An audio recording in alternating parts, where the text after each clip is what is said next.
这辆车在内饰方面其实走的是比较那种 old money 的感觉，你绝对知道这辆车不便宜。你这是什么后排娱乐屏啊？我这么看电视吗？是不是？这个结构在其他的车里真的是非常少见，至少是我第一次见到。Hello， 大家好，我是 HIK， 今天我们来看哪辆车呢？极氪 9X 啊，这是一辆非常尊的车，之前网传叫什么杭州库里南是吧？然后呢，我之前看这种车呢，说实话是有点底气不足的啊，因为本人没买过说特别像这种主打豪华的车，但现在我底气足了。为什么？因为我现在变成了这个尊界 S800的车主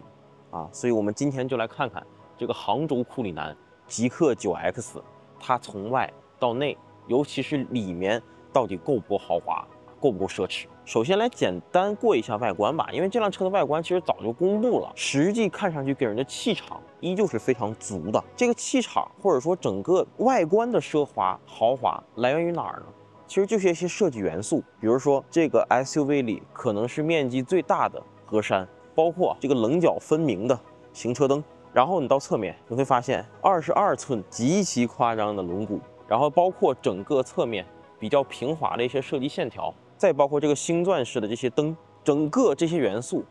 构建起了这辆车豪华有气场奢侈的一个感受。不过啊，这辆车啊，之前网上有一个论调，就是这辆车的内饰啊，它配不上这个外观，所以今天我们就一起来看看极氪 9X 这个内饰到底配不配得上它这么有气场的外观。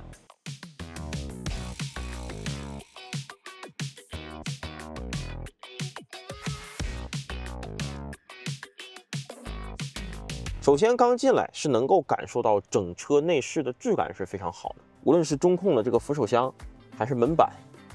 还是方向盘，它用的都是 Soft Nappa 真皮啊 ，Nappa 皮大家都很清楚了。那 Soft Nappa 呢，你可以理解为它的浸染工艺或者说工艺上要比大部分车辆用的 Nappa 皮要更高端一点，所以整个皮质摸起来会更加的软一些。那除了这个 Nappa 皮，还有就是饰板，这些呢当然也都是纯木质的饰板啊，这个木质饰板质感真的非常好，很扎实。然后这儿全都是金属材质，包括这个旋钮，这个旋钮呢也是一个水晶旋钮，但这个水晶旋钮我个人觉得它旋转起来的手感没有我预期的那么好。不过整个车的用料我认为没什么毛病，顶部呢也是那种非常高级、非常柔软的麂皮。那接下来呢，我们来看看它的功能性，包括整个的布局。正脸一个 HUD， 一个主驾屏。这儿一个中控屏，可能接下来会多一个选配啊，就是连屏的一个副驾屏。然后呢，接下来就是功能性。其实，在这一部分，我认为极氪做的是蛮不错的。它很像是一个传统豪华品牌要做的事儿，就是我这儿放了大量的实体按键，方向盘上全部都是实体按键，这里也是实体按键，然后开门键和一个电动储物盒也是实体按键。就是这辆车。其实你绝大部分的高频需求都是实体按键，所以呢，我对于这点是要给到好评的。然后整车呢有几个点值得一提，首先就是它座椅的舒适性非常棒，在这里呢能够调节，比如说这是座椅加热，这是座椅通风，这是座椅按摩，而且这个座椅按摩能够直接在你的门把手这里去调整。然后这是 M1、M2、M3，这就不用说了，这些调整靠背角度、腿托。腰托等等的都在这里，然后呢，左侧这面是调整后视镜，然后这儿呢是一个开门键，因为它是电动门，然后踩下刹车，它也会自动关闭。但这儿还有一个小的按键，这也是比较有意思一点啊，主驾、副驾包括后排两个座椅的门都会有这个设置，就是摁一下，它是一个电动的储物盒，这辆车的储物空间是非常足的。这儿有储物空间，这有个电动的储物盒，然后包括这儿也有非常大的储物空间，无论你放水还是放一些体积相对较大的物品都没有问题。然后到中央扶手箱这里，这儿的空间呢相对不算是特别充足，这儿比较浅，然后中间呢没有下沉式的储物空间，至少我这辆车是没有的，这点比较可惜。然后把这儿推开，这儿呢有一个也是不是特别大的储物空间。所以这辆车的，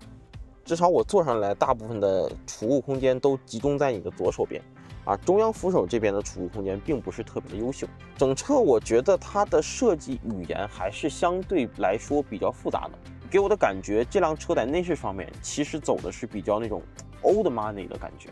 不过 old money 加了一块中控屏，给我的感觉是这样。然后啊，这儿有一个比较大的化妆镜，这个化妆镜还是面积比较可观的，电的后视镜这都没有问题。然后接下来呢，我们就去后排看一看。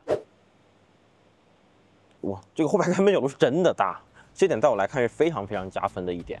因为我觉得开门角度大，你上车就会更加从容，配合这个电动的踏板，没有任何问题。然后上车以后呢，首先还是要说一下，这个座椅的舒适性是真的很好。我们把这个车门一关，两个手一搭，你真的会发现这个座椅特别的软，而且无论你左手还是右手，你胳膊肘搭在的地方都是特别柔软的这个真皮材质，所以整个后排啊一上来和前排一样，尊贵感这个属性是没有任何毛病的，你绝对知道这辆车不便宜。然后接下来我们看看后排有哪些亮点，这儿是这辆车的后排娱乐屏。哎，这时候有人可能会问了，你这是什么后排娱乐屏啊？我这么看电视吗？是不是？哎，这个就是极氪9X 这辆车非常大的一个亮点。大家能够看到，哎，它往前了，往前以后到极限位置，这个时候它把这个副驾娱乐屏给放下了。我在左手边有两个按钮，一个能够调整这个副驾娱乐屏的角度，然后还有一点就是我可以调节我距离这块屏幕的远近，比如说我希望它再远一点，那我希望再近一点也没问题。比如说第三排的有朋友，哎，可以，我到这儿看也可以。这样的话，这个副驾娱乐屏其实会更加的从容。所以在后排左手边啊，这个位置主要就是用来控制这块飞翼屏的。那有了这个电动滑轨的飞翼屏结构以后，就能够做到什么呢？能够做到后排娱乐屏和整个大天窗是不冲突的。这个我认为对于这辆车来说还是很加分的，因为这个结构在其他的车里真的是非常非常少见，至少是我第一次见到。然后这里呢有一块控制屏，并且你也可以把它取下来，整个质感非常优秀。那背部呢，我不确定这个背部是不是实木哈，但整个这个小遥控器啊，拿在手里，不管是质感还是整个 UI 的这个流畅性啊，操作起来都非常的好。然后如果你在后排正常操控的时候，你觉得你来回够不太方便，其实你也可以放在刚才说的这个电动的储物盒这儿，也很优雅，放进去，这样你平时啊想再用的时候，你就不需要在这儿够，你可以很简单的按一下，然后把它拿出来也就可以了。所以这个设计呢，我个人认为还是很好的，而且这块屏幕也是 OLED 材质哦，包括前面的中控屏也是 OLED 材质哦。所以这辆车在内饰的用料上，不仅仅是也传统豪华上做到了，其实在电子方面也做到了，这一点对我来说还是非常加分的啊。然后你可以把它直接吸上，哎，这边屏幕又直接回去了。然后这个座椅呢，也有一些玩法。首先啊，就是零重力。这个零重力呢，我个人感觉体验上有一个加分项。大家能够看到，我现在基本上是一个完全躺平的状态。那很多车可能是躺到这样，很多人躺到这样，但我现在可以躺到这样。而且这辆车它后排的按摩表现非常好啊，这个按摩的表现也要比绝大部分车要来的更优秀一些。它支持这个快速敲击和这个捏揉，而且是从我的脖子往下到腿这儿都有这个按摩。而且它在右面也是设置了很多实体按键，包括前排也有了这个座椅按摩的切换键。而且这辆车的座椅不仅仅有这个玩法，它还有一个玩法，也是极氪其他产品线上拥有的，就是它能够把这辆车的2排座椅给完全转过来，和3排形成一个会客厅模式。然后我们再来看一下这个空间，前排呢我已经调到了我的这个驾驶位，我1.76米驾驶位。然后腿部空间呢，我这还有2拳还要富裕一些，我还可以把脚往下伸一点点，所以这个后排的空间可以说是完全没有任何问题的。那现在呢，我先去3排给大家看一眼，就是在我现在非常享受没有任何妥协的情况下，到3排给大家看一眼。这个过道呢是170毫米，也算是比较宽的。然后我们现在进入3排，3排其实有些配置也可以聊一聊。我能够直接有2个按钮功能键，能够直接调节2排座椅。除了这个按钮，还有其他配置也挺高的。比如说，我有非常可观的座椅靠背调节角度，我甚至可以把我的座椅再往后移。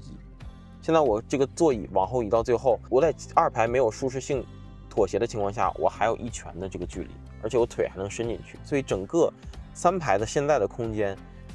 肯定是没有2排那么奢华了，但是长时间坐人，我认为问题也不大。而且3排呢还有和前排沟通对讲的这个独立按钮，包括我也有这个遮阳帘，然后整个3排的这个三角窗的面积也不算小，而且它还有一个手动的遮阳帘，所以整个3排我认为，无论是用料，包括这些设计语言、设计元素，还是功能键，给的也都是满足的。最后呢，我们来看一眼尾箱空间到底有多大。首先，这个尾箱比较加分的是，它是一个天地门的设计，这个也是很多豪华的高端的车型里才会有的。然后现在是3排都已经展开的情况下，官方宣传能放8个20寸的登机箱，而且它本身在后排的按钮上也做的比较豪华，左面的座椅和右面的座椅都可以电动的去调节，不管是放倒还是前移后移都可以。我不知道大家伙看完这期视频，你们觉得极氪 9X 的内饰表现有没有配得上它这个比较豪华大气的外观呢？我个人是这样觉得的，这辆车的内饰表现其实是在我的预料范围之内，但是它在我的预料范围之内做的属于非常加分、非常好的那一类。它把用料、设计风格和智能化，包括一些玩法，我仔细想了一下，其实都做到了啊，没有任何毛病能挑。尤其是对于这辆车的受众人群，或者说对于追求豪华属性的人来说，一辆看起来豪华、用料扎实、设计语言也相对来说比较传统、比较奢侈，然后包括实田键配置也比较多，我认为这辆车的内饰是能够做到极氪的愿景的。也就是说，哪怕是在更新换代非常快的新势力行业里，这辆车的内饰3到5年以后，你一坐上去，依旧会觉得，这是辆豪车。我不知道大家伙觉得怎么样？